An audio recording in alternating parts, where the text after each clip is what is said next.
I think we're going live right now. So we got Dr. Dan Wallis on with us tonight. I first want to just thank all of you who came out to the Business Summit last night.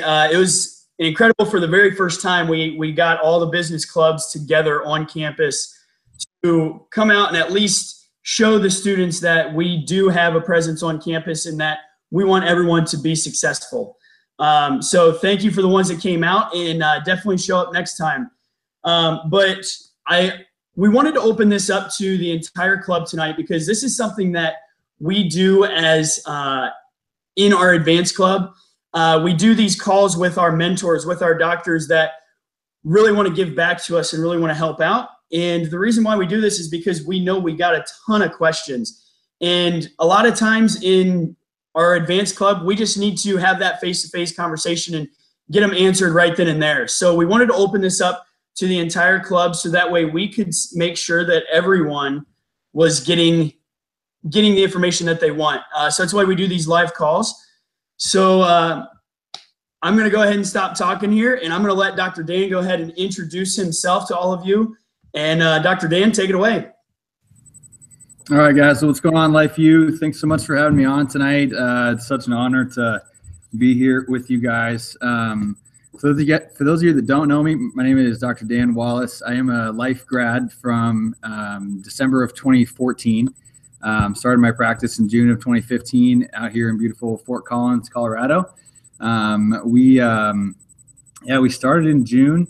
Right now, my wife and I started the practice. We started with a couple team members and full amped A to Z procedures.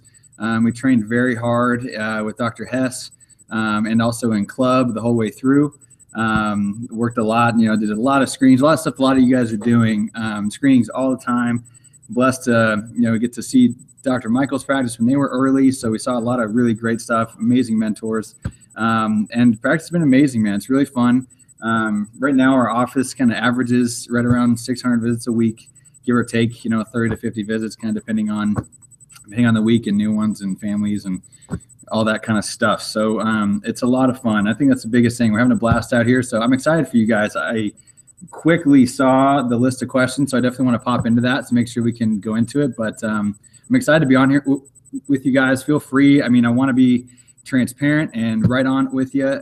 That's what I got from a lot of my mentors. So bring the questions. There's not a stupid question. The only stupid question is the one that's not asked. So I'm hoping that I can bring some value to the club out there at Life, guys. Awesome.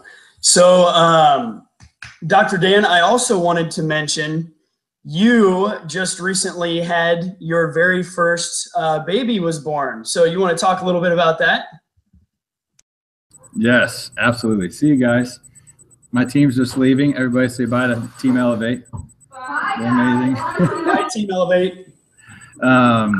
Yeah, so we're guys, we're literally just getting done. Like I did my last adjustments right before we got on here. Adjusted the team and popped on. So you guys are getting it right live in the flesh. But my wife and I just had our first daughter. Her name is Selah Joy Wallis. It's amazing, man. You guys want to talk about the most tangible in your face gift from the Lord? Unbelievable. It's been so much fun. So obviously a huge game changer for practice, for everything. Elise is fully out of the office now. So we went through a huge shift of bringing our head CA is now our office manager, Katie. She's amazing. So if you guys have questions about that transition, all that stuff, we've been in an immense transitional season, not even just with team, but with our family. And because of, the way that we've structured this and through AMPed and all the procedures, it's been very smooth. Not necessarily easy all the time, but definitely smooth. So I'm happy to talk about that. But yes, my little girl is, if you follow me, you're going to see a lot of pictures of her because that's all there is on my phone right now. So that's the best thing that I can show. It's been a blast keeping those priorities straight. It's been so much fun. That's awesome. So Dr. Dan, before we get started here, I know you just said that you follow you on Facebook, anything, but I wanted to go ahead and have you talk about, I saw a post that you had out today about a practice member of yours. And I wanted you to go ahead and share that healing story on here, because I know stories like that they fire me up, and I know they'll fire all the students up because that's something that is just amazing. So go ahead and talk a little bit about that. Yeah, absolutely, man. And Kent, let me know if I'm ringing, if I need to like turn this down or anything, or maybe talk quieter. But it's the story I shared today. We've had a practice member in our office for a long time. I mean, he's been under care for over a year, and for a long time, he's been talking to me about his wife and how bad he wanted to, get her going, but he never really shared too much about it. And I kind of got wind of the story, that she was pretty much immobile. This is a guy who's, chamber, like business, like he does business consulting, healthy guy all over the place. And his wife's at home, immobile. She's obese, just a challenging situation to say the least. Too much going on to have surgery. All the doctors have done for her is pain management clinics, all this stuff. And not until going there did I kind of get word and get the idea of how severe the problem really was. She literally would get in a wheelchair. Her husband would push her to the bathroom. She'd get in the wheelchair. She'd go back to the chair in the living room, basically watch TV all day and try to not be in pain. I mean, just basically moving around the chair, trying not to be in pain. That was her life. I mean, that's been her life for years. I mean, if you can imagine that, she can't even go outside. She hadn't gone outside in months and months and months because of pain. She can't even get in a wheelchair. So I told them, I was like, look, I don't care what it takes. I'll go to the house, whatever it is. So long story short, I started going once a week. And what I want to encourage you guys with is that chiropractic works.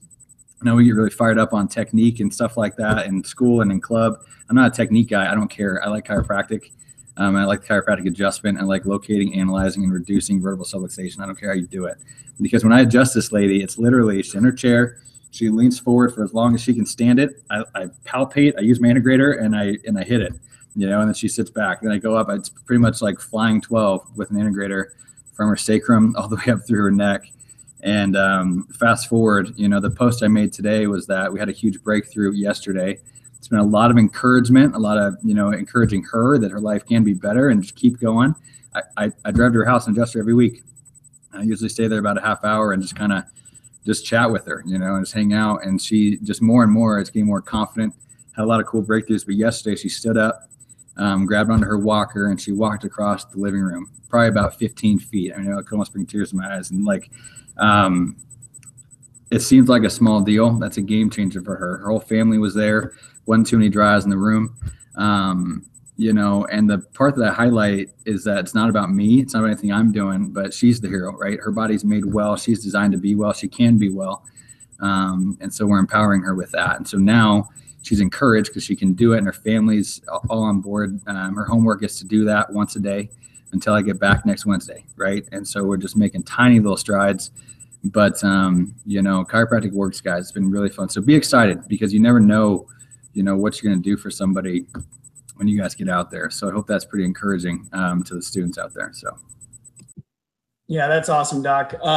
And just to let everybody know that's on here too, I've gotten about 15 text messages from 10 different people in the last minute. There is some sort of beeping that's happening when you're talking, Doc. I don't know what it is, but it's whenever you're talking. But if we can't get that figured out, guys, we apologize. We're going to push through it anyway.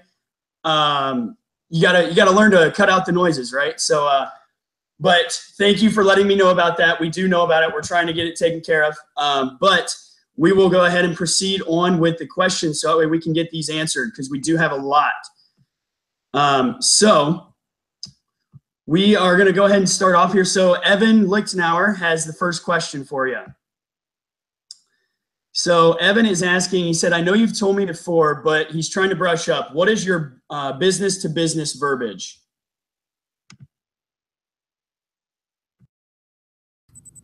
Yeah, let me know, guys, if I can do anything to fix that beep. I'm really sorry. We'll figure that out. But B2B, okay? So I get out, we go in there, and I'm like, hey, guys, good afternoon. My name is Dr. Dan Wallis. I own and operate the Elevate Chiropractic right over here. We're actually your neighbors here in the plaza or in town if I'm across town or whatever it is. And I'll say, hey, just wanted to make you guys aware, we're getting ready to launch our fall Back to Health employee wellness program. And what we're doing is kind of our way to give back to the business community here in Northern Colorado. So what we're doing is I'm actually offering complimentary health and wellness talks for your team and for your employees. We bring a real nice healthy meal, and we go over, there's a wide range of different topics. But the reason that we do that is because, you and I both know a healthy employee is a happy employee, or a healthy team member. I always use the word team member. Is a happy team member and is a more productive team member. And so we want to empower the workforce in the, here in Northern Colorado and boost our economy through health. And it's our way to give back. I do that completely complimentary. And what I would love to know is, do you guys ever have a team meeting or anything of the sort to where might be a good opportunity for us to bring you guys a healthy meal all on our dime? It's our way to give back. We're doing it in the months of October and November. What typically works for you guys? What type of team meetings do you have? Now, usually that opens up some doors and opens up some conversation. It's like, oh, that sounds cool. Tell me a little more. What's that about? I've always got well-made, flyers, handouts, things like that ready for them so I can show them. You're always prepared on those things, right? But and sometimes it's like, look, no, I'm not interested. Get out of my place of business, whatever it is. But a lot of times when I bring up conversation, questions, things like that, that's usually how I'll lead into it. I try not to be too wordy. I try to just connect and say, hey, we're your neighbor up the street. Just wanted to make you guys aware we're launching our Fall Back to Health employee wellness program. And what I'm doing is we're doing blah, blah, blah. I kind of go into it. You try and really connect rather than just talk at them through a lot of different avenues. So I always try to make a connection point with their business first and then kind of drop what we're doing. And hopefully, by our connection, that leads into some questions and we can go from there. But I hope that helps, bud. Awesome. So the next question that we have here is from Brandon Hart.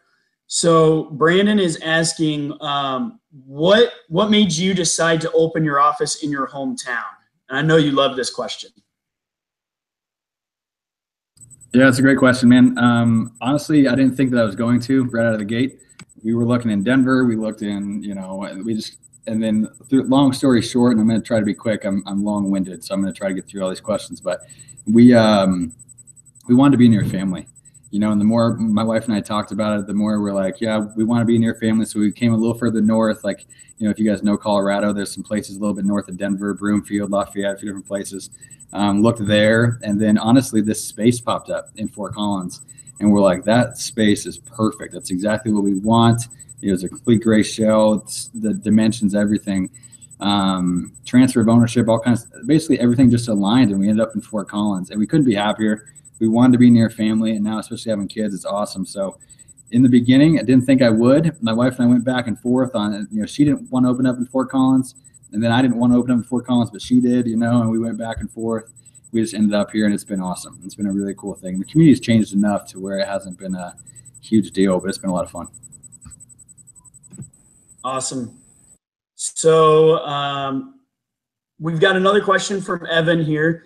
Evan's got a lot of questions on here, so be ready for that.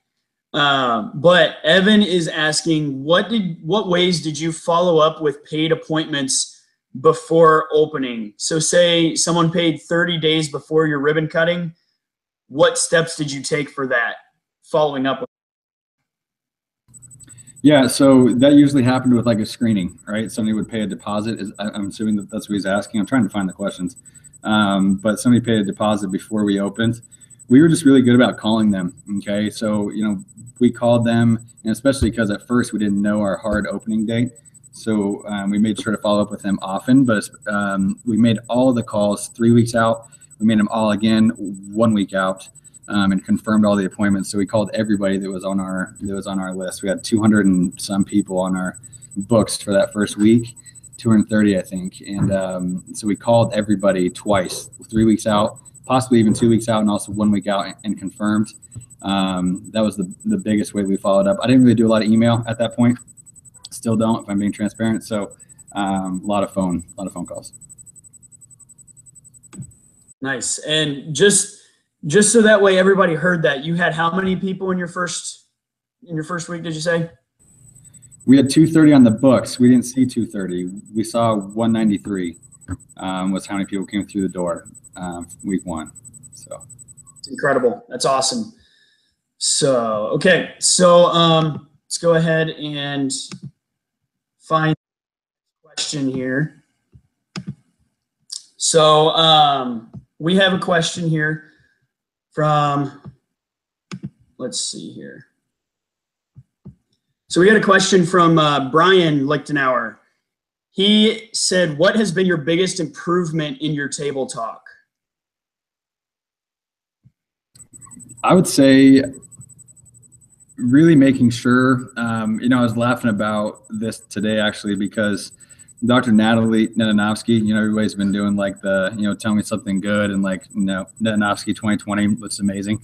That's such a good thing to say. And she mentioned that like 3 conferences ago. And one of the times she spoke, maybe it was a philosophy night, I don't even know, but that's been something that has really, if there's not much to hit on, or if I'm really cranking, because there's a lot of people in the office or whatever, I'll just say, hey, tell me something that's going great about your day today, or hey, tell me what you're grateful for today, something like that. I never ask how you're doing. I make it a point to remember things. So if they told me something about, something going on in their life, I'll ask them about it. And if it's not one of those things, then it's something about chiropractic or something about current events in the office. Like, hey, we got our Abilities 5K coming up. Did you hear about that? Hey, we're getting ready to start our turkey drive. We want to feed 100 families this year, blah, blah. So it's either current events in the office or something uplifting, trying to pull some positivity out of them. I think one of the biggest keys in our office is our atmosphere.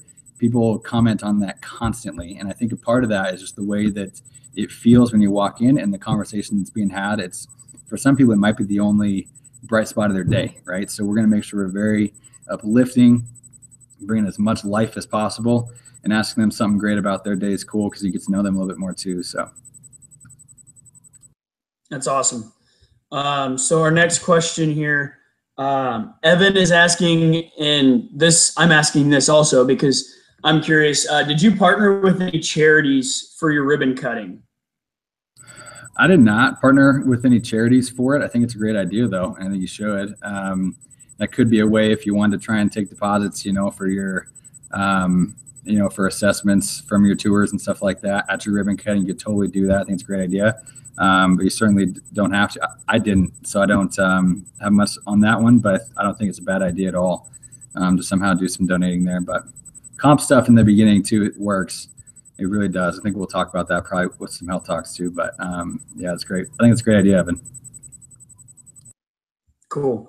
Yeah, I was curious of that also because I know I've been to a couple of ribbon cuttings where they do partner with the charities, and I was wondering what you had done also. So,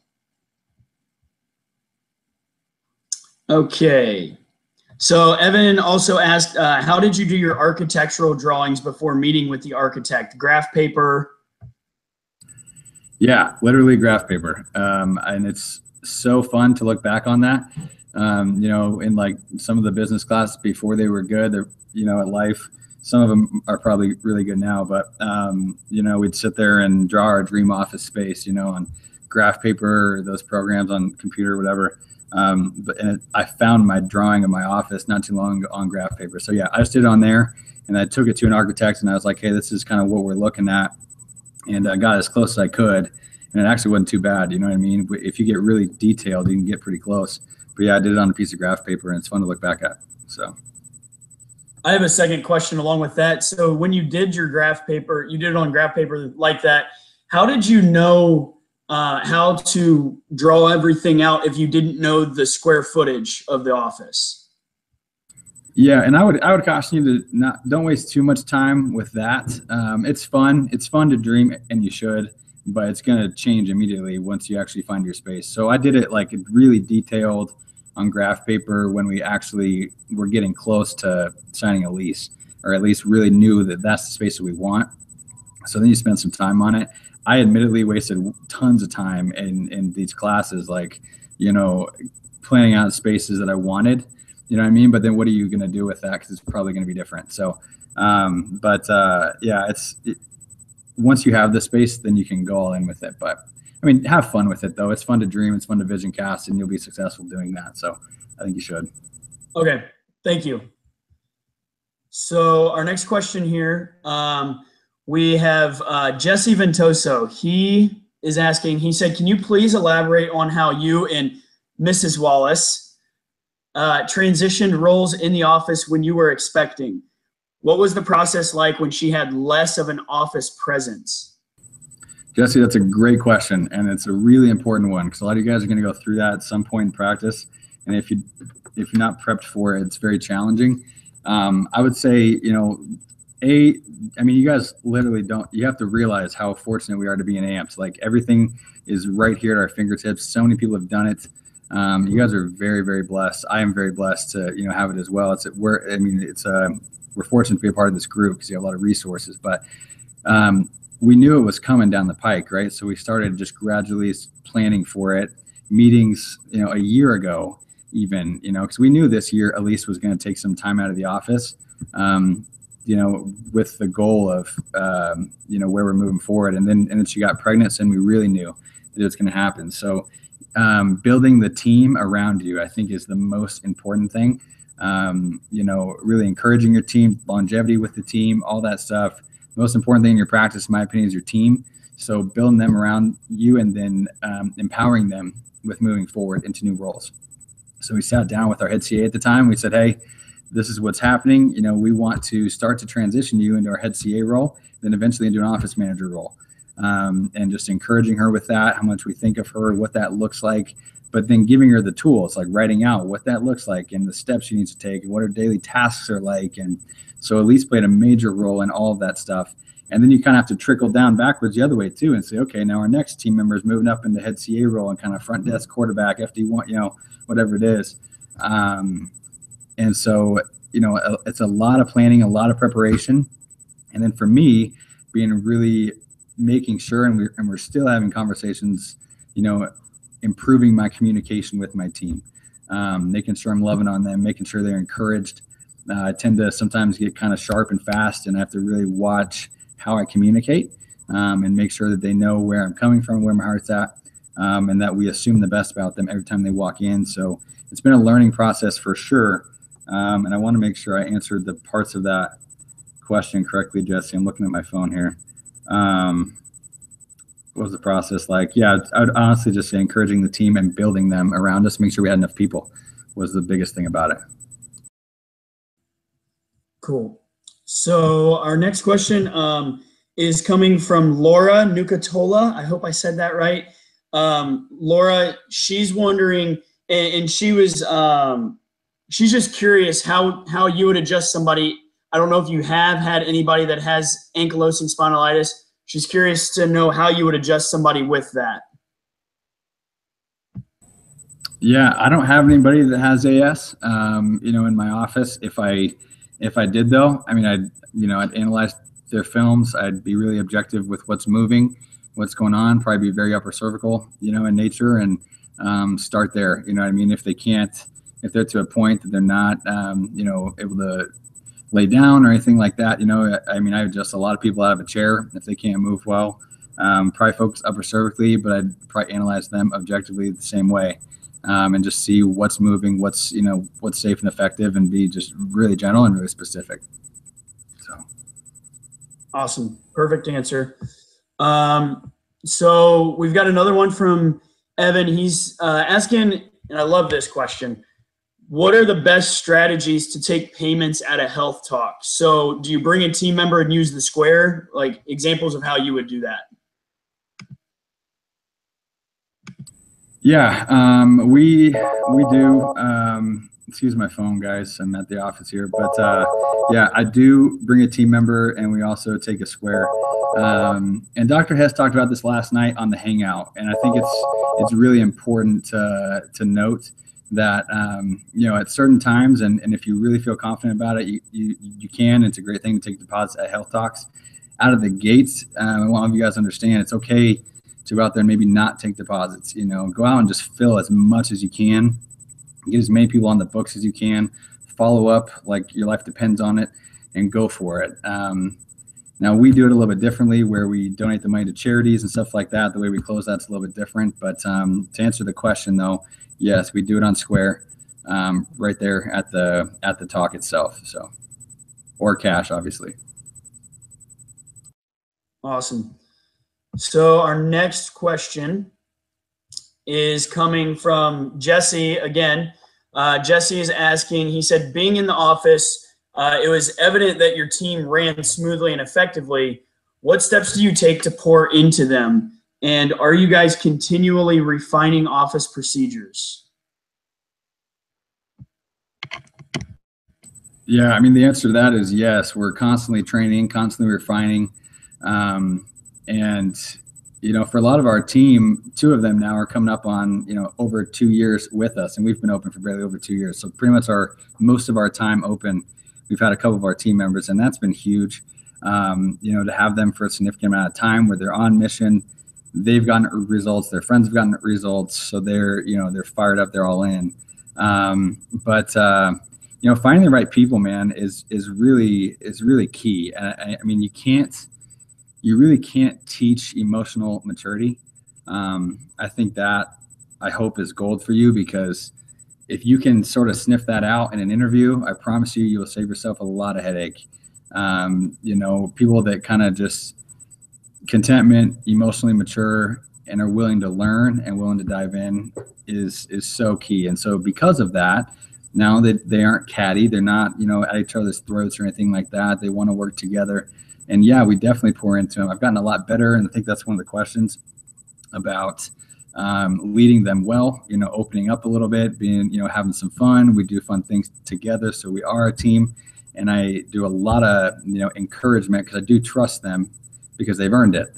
And so now they feel like they can take some ownership, and that really helps when they're taking the reins. And when there's something I don't like, I definitely address it, but I always ask first, what was the thought process here? Talk to me about it, because I assume the best about you, obviously.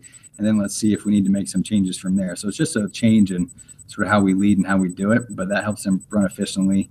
When they're all in, they're fired up, and they're emotionally mature, it's huge. And kind of going along with that, Brian Lichtenauer is asking, how have you grown as a leader in your office? And what are some of the areas in the leadership that you take pride in the most? Yeah, and I kind of alluded to this a little bit earlier, but one of the biggest ways that I've grown is in my communication. Out of the gate, there's times, you're going to be stressed out. You're going to be frustrated. There's going to be a lot of new ones. Somebody had a bad experience. You got a, full doctor's report. Somebody leaves, like whatever it is, there's things that happen, and your ability to really guard yourself and keep your heart pure and strong and all that stuff is all really important, guys. You can't, self-development, you got to do that stuff on a regular basis. But I feel like I've grown in a big way when it comes to, the way I communicate, even up to recently. We've had conversations with my team about, hey, I've come off like this in certain ways and certain circumstances, and it was, maybe I was passive aggressive or whatever it was. Really learning that and honing in on that and taking ownership of that, saying, look, I'm sorry and I want to learn, and then getting better at it, and watching myself and how I communicate with them, and it's made a huge difference. And being transparent with them. Like if I come in and I'm stressed out that day, I'll just tell Katie, I'll tell my office manager, hey, this is where I'm at right now, so she knows now how she can encourage me rather than just taking it personally if I come off sharp. So transparency has been key. Assuming the best about them has been key. And that's, I think, helped them trust me more, which has helped me grow as a leader. Brian, that's a great question, man. So I hope you guys got something from that. Yeah, that's an awesome question.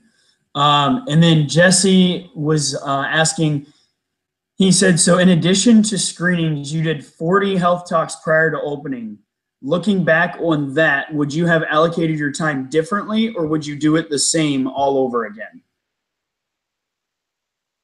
Yeah, it's a great question. I would do it the same all over again. Health talks are a sweet spot for us.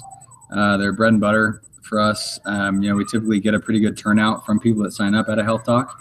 And I think it's just, practice and doing it a lot and really being convicted and bringing a ton of value. If you do some of the stuff that we teach and in AMPed and follow those modules, you're going to create massive value and people are going to want to take action over it. So, but that's the key, is moving them into action. People like Doss, phenomenal at that, take a whole room and move them into action, into wanting to learn from this guy. And so I sought him out as well. But yeah, to answer the question, I would definitely do it again. I think I went house to house for 6 minutes and went back to going B2B. So, and that doesn't mean that going residential is bad. Okay. We've got some of the most successful mentors in AMPs, did a ton of residential stewards. Okay. So that can be done well. It's just, it was not for me. So I would do it the same. I would probably do a lot more, even more health talks and B2B than one-on-one networking and stuff, but stick with the groups a lot and really just dive in some more. So I would keep it pretty close to the same. Worked out well.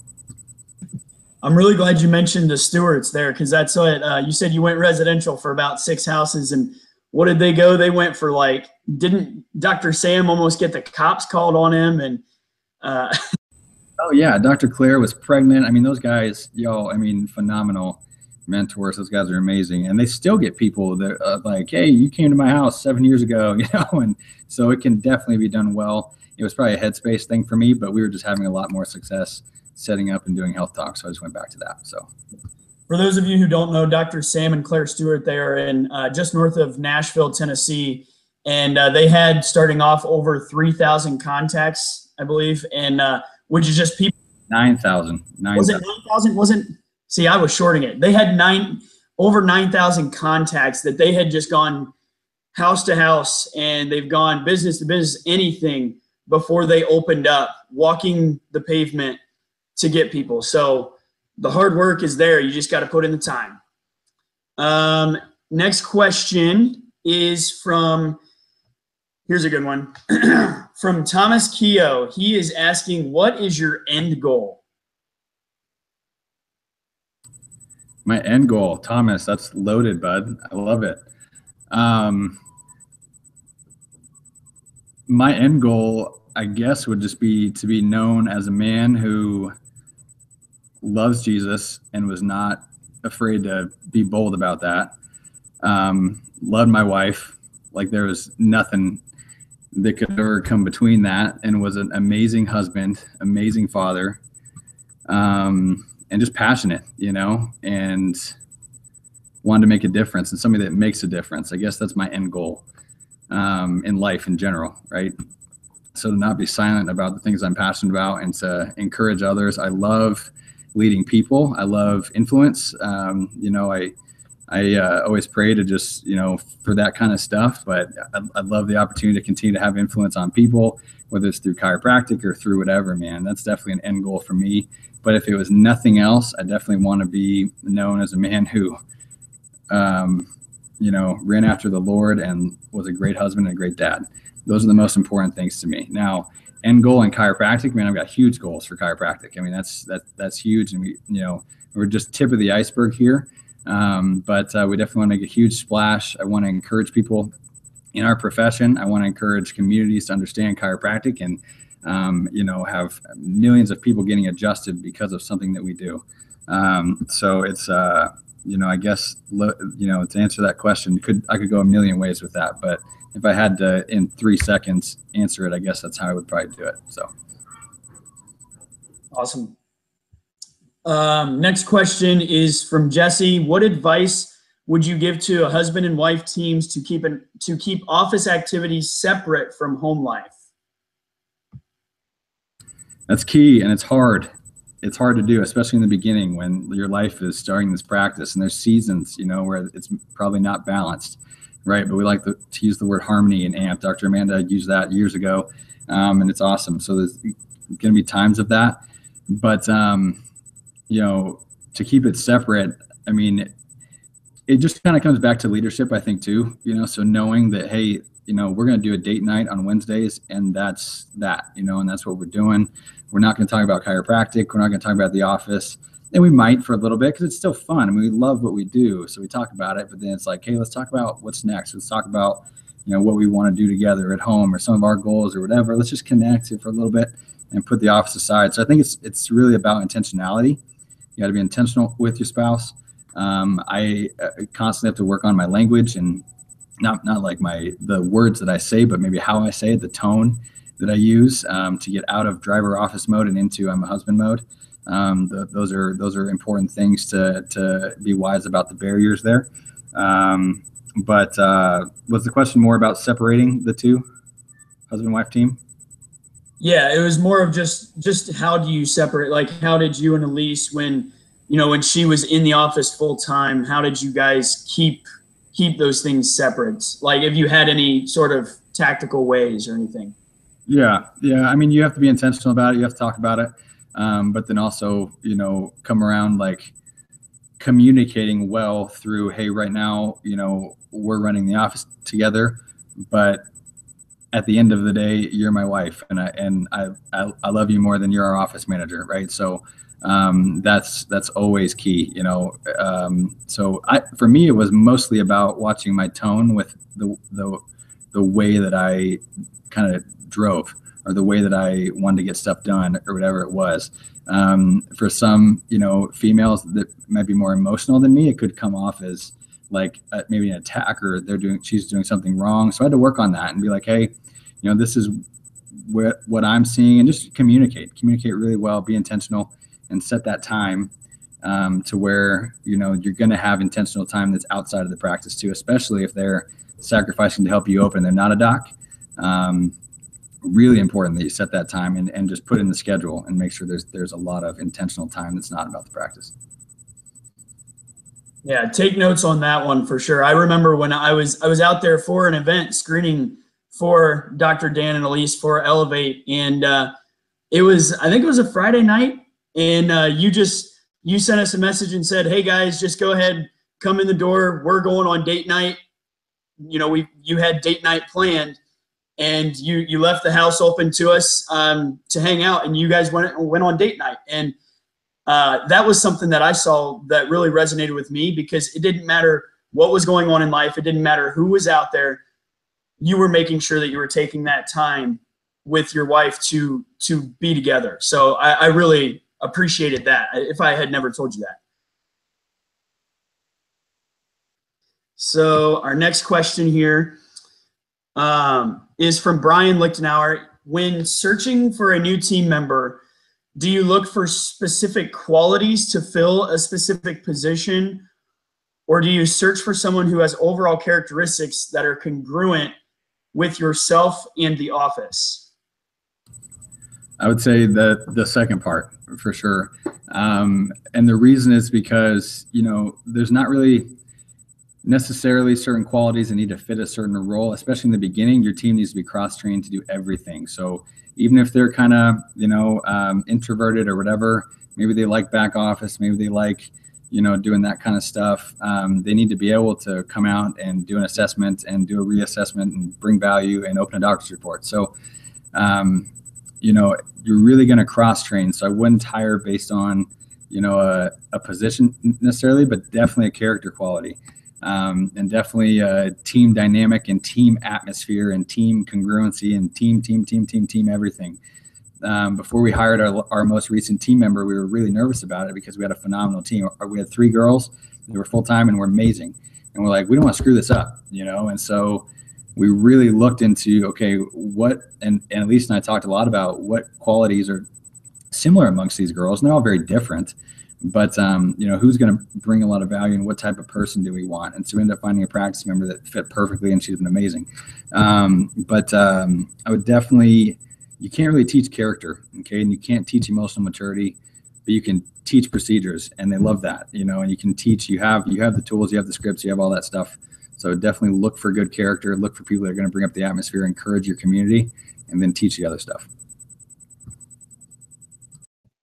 Cool. So next question we have from Shannon Bush. Shannon is asking, how often should we plan to host dinners and or events such as ladies' nights or cowboy carnivals, etc.?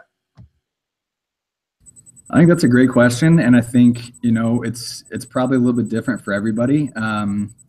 We try to host an event once a quarter. So whether it's like we do our block party, around the summertime. Now we're going to do our Abilities 5K, which is kind of our latest thing in the fall. Maybe drives or whatever it is. We try and do something every quarter. That seems to be a good spacing for us. For a long time, we did a dinner every month.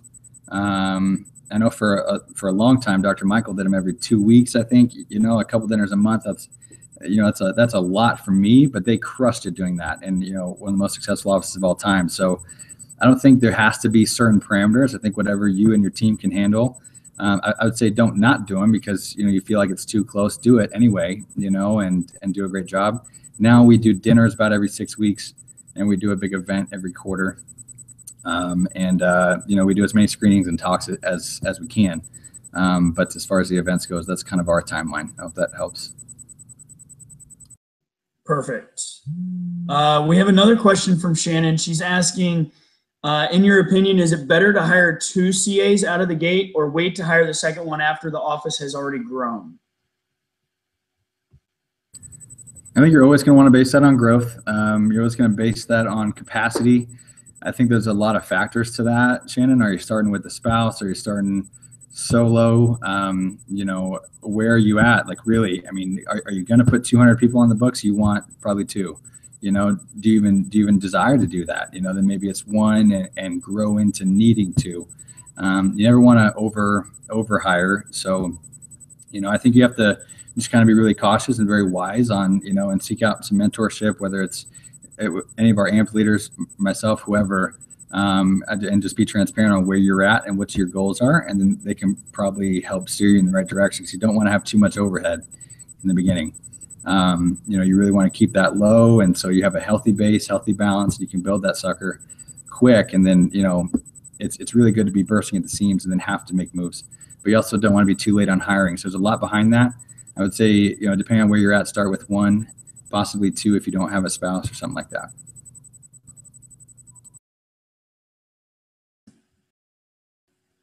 All right, awesome. So our next question is from Ryan Hewitt. And Ryan is asking, he said, for students that are new to AMPed or are just diving into all that AMPed has to offer, what are some key things to keep in mind as they progress and tackle the systems and procedures, get more involved in offices, and serve that you wish you had or thought of when you had started? So it's basically saying, what are things that you would have wanted to do just starting off on in AMPed that you could maybe be able to give them some guidance for what they would be able to do? Yeah, I think that makes I think that's a great question. To kind of hit on the first part of that, if you're just getting involved, make no mistake, you can't over prepare. You can't over prepare. So no matter what you're doing, how you're doing it, I mean, you look at these AMP leaders right now that are leading your club, do what they're doing and then do more of it, right? Do extra, okay? Because you can't be over prepared. I'm really grateful that I learned that concept when I got, to know this group. Dr. Michael Viscarelli really shed that. And then the leader of the organization when I first got involved is actually Grant Lister. And he was a huge part of my story of actually looking at what it took, like, and how hard that kid was working. And I was like, wow, man, this guy's really getting after it. And so he was a big thing that showed me what to do. So I would say if you're new, look at these guys and what they're doing, and don't think that like it's crazy to go out and screen all the time or to go to offices or whatever. And I mean, or I can do it when I'm in 12th quarter. Resist that like it's the plague. Okay, you got to start preparing immediately, but have fun with it and enjoy it. But the coolest thing that you have at your fingertips right now that we didn't was there's a lot of offices opening, which is amazing. You can see a brand new practice from start and look at their mistakes and what they're doing, and be cautious on what you're kind of taking in depending on who it is. But we didn't have that. I saw one office open, which was great, but we were one of the first kind of jumpstart people opening, so it was sort of a new thing. We went out and helped Cardinal Chiropractic, Drs. Dan and Amanda Francis, and that was huge. That was a huge gift to be able to see that, but that's it. So we didn't see much more, and everybody else was open and established. So I think getting to see an opening from the start, being a part of that first week, grinding it out, doing the systems, and this kind of answers the question too on the team members. You can get students out too to help you out for your first couple of weeks. So and it's a gift to them as well. So that's the biggest thing I would have done, is made sure I was at a lot of openings. We didn't have that luxury out of the gate like you guys do now. Awesome. So next question from Laura. She's asking, do you do dinner talks, corporate talks? Like what type of events do you do besides screenings to attract new patients? Yeah, other than screenings, I would say it's mostly dinners and health talks. Those are our bread and butter. Now I'm working with a company where we're getting ready to relaunch a brand new website. They're going to do a lot of paid ads for us, and we'll do some more stuff where we're doing some video and some stuff on social media, all that stuff. That's all down the line. So when you're getting going out of the gates, you definitely don't need to do as much of that. Have a presence, but it doesn't have to be crazy. But yeah, most of it's going to be screenings, health talks all the time. Dinners are great for us, and we kind of keep those as the main three. We continue to network, of course, and continue to drive internal referrals are key. So when you are open, you're doing all of our systems and procedures include built-in ways to stimulate internal referrals. And that's awesome, especially during like the winter and stuff, or times when there's not as many events. We do referral pushes and all that kind of stuff to really keep the funnel flowing. So great question. Perfect. Our next question is from Ryan Hewitt. He's asking, what are some key takeaways from your practice, team, and your personal experiences that can help turn a so-so practice member into a great practice member? Okay. So talking about the practice member, like somebody who's maybe not as in to somebody who now is like chiropractic warrior, refers. I think a lot of it is their experience here, honestly, even more than the care. If they feel valued and they walk in and they feel an atmosphere of life and hope. I've seen that so many times where you guys are going to find out sometimes for some people it takes some significant time and some repetition for them to start to have some physical breakthrough. Some people it's like 2 adjustments, game changer, but the majority, it takes some time and some repetition for them to have that. And so you can have people where you just kind of feel it. It's like, I don't know, is this where I should be or whatever? But they'll come in because they love it and they love the atmosphere and they love being here. And all of a sudden they're talking about how this is the best part of their day. And then before you know it, boom, they do get results because they're all in. So sometimes it just takes some time. So I think going from good to great is as far as the practice member goes, is your ability to connect, your team's ability to connect, smile, create value, and deliver an excellent experience for them every time they walk in. So they feel valued, they feel respected. That can go a long way to diffuse a lot of things and take those people through. That's a really good question. Awesome. Our next question is from Caitlin. Caitlin's asking, she says, initially when opening, what's the best way to strategize business location that you're trying to target when you're setting up health talks? Is there specific business or locations that you're trying to target, or what's the best way to strategize setting up your health talks? Yeah, as far as even just time efficiency, you can Google Maps a 5-mile radius and go, and that could probably take you your entire 90 days pre-opening. 5 miles is a pretty significant distance, but you're always going to, hit the stuff that's closest to you for sure. But what we did when I interned with Dr. Hess, or even, definitely we did when we opened our office, is we'd go just park in a shopping center and just start, just go door to door and hit all of them. And then we'd pick out some of our big hitters, like, hey, we want to hit, New Belgium today. We want to hit Otterbox. We want to hit, like the bigger companies, right?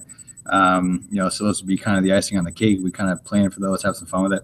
But I guess, and I hope I'm answering the question. Can't tell me if I'm not, but I guess strategy, just go. At the end of the day, there's probably a lot to do. So you can still keep going, keep trying. You're going to get knocked down. You're going to get punched. You're going to get, people, telling you, not giving you the time of day. It happens. It's okay. Not all of us just go out B2B. Even now, man, especially now, I go B2B and I just get knocked around still. I'm like, man, we've got a sweet location. You guys should come check it out. And people get really well. And I'm so confident in chiropractic. But it still happens all the time. People are like, nope, I'm not interested. Not even sort of. So it's like, you just keep going. It's no big deal. It's water off your back. And you build some pretty thick skin, but strategize, just hit your town, blanket the whole thing. So that's what I would say for sure. Yeah, I think that covered it pretty well there. Our next question is from Ryan Hewitt. He's asking, And I love this question. How long did it take you after opening your doors to truly create the ideal culture that you wanted within your office? I think that's constant, but I think that's constant. You know, you want to try and be as close as you can when you open, but the culture that we wanted was, that atmosphere that you can just feel sometimes. It's palpable. There's kids running around. There's families getting adjusted. Our rooms are, kind of packed with moms and dads and kids, and that definitely takes time. How long it took, I don't know. I remember actually pretty distinctly. It was probably like 3-4 months in where I was adjusting and I could tell that our office was filling up and I was getting backed up. And it was the coolest feeling in the world at that moment, because I could see people. We are a good portion of our waiting area is right outside the adjusting rooms. So you can see people waiting, and I could hear people talking to each other. I could, a lot of good interaction. That was kind of a eureka moment for me. There's kids running around, blocks on the floor, like whatever it is. It was kind of like, this is it. This is what we want. This is what we want all the time, and so then it just kind of drives you. But I think, your team has a big thing to do with that, creating that culture and that atmosphere. And so sometimes that takes a lot of time to have a really quality, high level team. But you can get close to creating that atmosphere quick, as long as you're pushing, and getting people in the door and creating value and delivering on the goods, delivering results, it can happen pretty fast, especially with AMP. So, okay, great question. Awesome. Our next question is from Darren Jackson. He said, he's asking, Doc, I know the AMP model and procedures of the day-to-day operations. However, I also know the value of tissue work. What's your thoughts and or feelings on integrating tissue work along with the adjustment? Yeah. Who is this question from, Kent? Sorry. It is from Darren Jackson. Darren. Hey, Darren. Thanks for the question, bud. I think it's a totally valid question. I personally believe and have totally gone all in with the fact that chiropractic is best served naked, and that people are going to get the best results that way. And more than anything, the best value. I don't think there's anything wrong with soft tissue work. I think a good massage therapist or a PT would crush me in any type of tissue therapy. So I certainly don't do. I don't think there's anything wrong with it. But my personal thought on this is that, as a chiropractor, the way that you're really going to make a splash in your community is by being a chiropractor, is by locating, analyzing, and reducing vertebral subluxation through the chiropractic adjustment. That in of itself, you'll notice. The more you get your hands on people, because you don't get it enough in student clinic or in, outpatient or whatever it is. At this point, I checked our numbers the other day. We've done almost 50,000 adjustments. Okay, so you really get a good feel for what's going on, and you'll notice a lot of cool tissue change just by giving a chiropractic adjustment. And so the big thing on that, though, that I really want to address is that the public is used to soft tissue therapy. Okay, they're used to that kind of thing. And so by doing that, my only fear would be that, like, hey, the massage that I got or whatever, that was awesome. Or the tissue work for, my shoulder or whatever, like that's what did it, like, and they'll put that as the reason for the result before they do the adjustment. It's not their fault. It's just, it's a chiropractic culture, the reality that we deal in. Now, if you choose to do that, we love you through it and do it and be awesome at it. My personal encouragement, though, would be to find an office that doesn't do it, see it and see the results. And then because there are people that are going to need it, refer out for that stuff, bud. And they'll get better results that way. And then when you get them great results with chiropractic, it boosts our profession too. So then there's no confusion. So that'd be my encouragement on that one. That's where I land personally with that. Awesome answer. Awesome response. We've got from Ryan Hewitt another question here. During the stressed, exhausted, impatient moments, both in practice and out of the office, what do you do to continue to be a leader and not become a boss, quote unquote, for your team and your spouse? I think I can sum that up with servant leadership, right? Really working on creating, not creating, but just coming from a place of humility. Because at the end of the day, bud, like whether it's your marriage, whether it's your practice, whether it's your team, whether it's, I mean, all of this stuff is a gift, right? It is. And it's in my opinion, it's our responsibility to steward that well. And so I think, the idea of servant leadership, especially in a marriage where you're serving and you're leading from a place of an example and, kind of driving your family forward and serving, but also having a spirit of humility attached to that, in every situation. I carry that same thing when I'm in the office. And so I'm by no means perfect. I screw up on this. That's why I keep bringing up the fact that I have to watch my conversation, my tone, things like that, because I can get kind of fiery. But overall, when you are stressed out, that's when it comes out. That's when the kind of the stuff that you don't want to come out comes out. And so I think it's back to the kind of an emotional maturity thing of like, okay, where am I right now? Can I just take a second and kind of gauge my pulse of like, I'm stressed out, I'm tired, I'm frustrated. It's probably not my team's fault. It's probably not my wife's fault. And recognizing that and then moving forward. And so I think serving can sometimes get me through those things. It's not that we don't screw up, but when I do screw up, I want to acknowledge that and I want to address it. I want to apologize and I want to, remind people that I'm working too and I'm learning on how to be a better leader too. And then we move forward together. I hope that kind of answers the question. So. Yeah, that's an awesome answer. Looks like we have one last question. So the last question we have is from Evan. And Evan is asking, do you take any retention steps early in care, such as re-X-ray or touch points? First of all, it's amazing that the last question is exactly at 8 o'clock. I'm amazed how you guys timed that. So if there is more, don't hesitate. I have a couple of minutes. I am going to go home to my wife and baby though here soon. But retention steps, yeah. So did he ask what we do specifically? Okay. Yeah. So reassessments are key. Right now we do 4. I know a lot of our mentors do 6. Some people do 3. We upped it to 4 from 3. We may up it again. And I see a lot of value in that. I do re-X-ray every once in a while, not all the time. But when I do it at about 6 months to track progress and things like that. Probably, I'd say 30 or 40% of the time, probably closer to 30% of the time, I'll do a re-X-ray.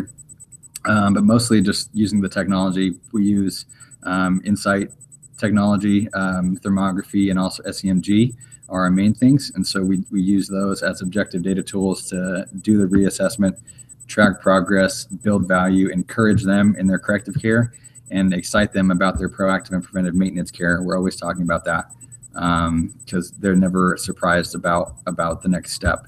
That's really key, but that's how we do it. That's awesome. So it looks like we are all out of questions here. So Dr. Dan, I want to go ahead and just have you give a quick little close here for anybody who maybe that watches this that's maybe on the fence about AMPed, maybe not sure if they should jump in. They think it's going to be good for them, but not sure. What would be your advice and your closing comments to everyone? Yeah, absolutely, man. And first off, those of you guys that are on, thank you so much for being on. It's always an honor for me to do these. I love doing it. Like I say, I love working with you guys. I'm really grateful for that opportunity. So I want you to feel free to reach out to me anytime.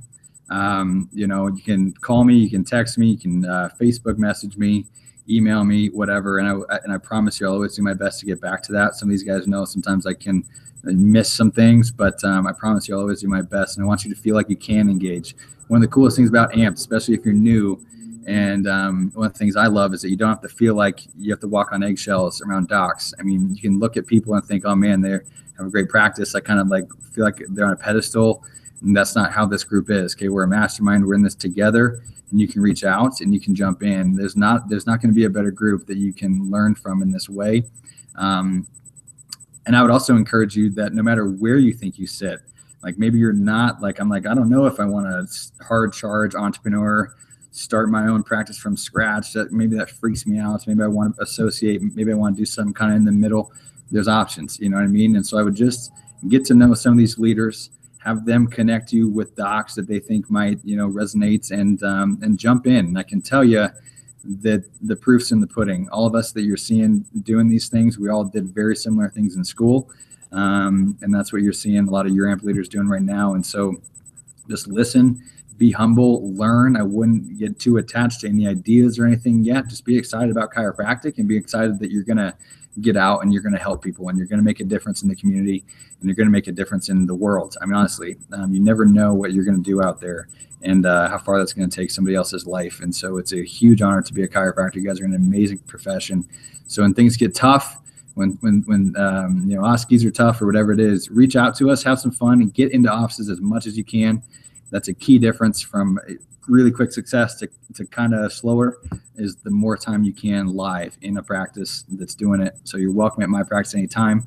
I know any of the AMPS leaders would say the same thing. So get out here, do it. We'd love to have you anytime. And I appreciate you guys being on the call.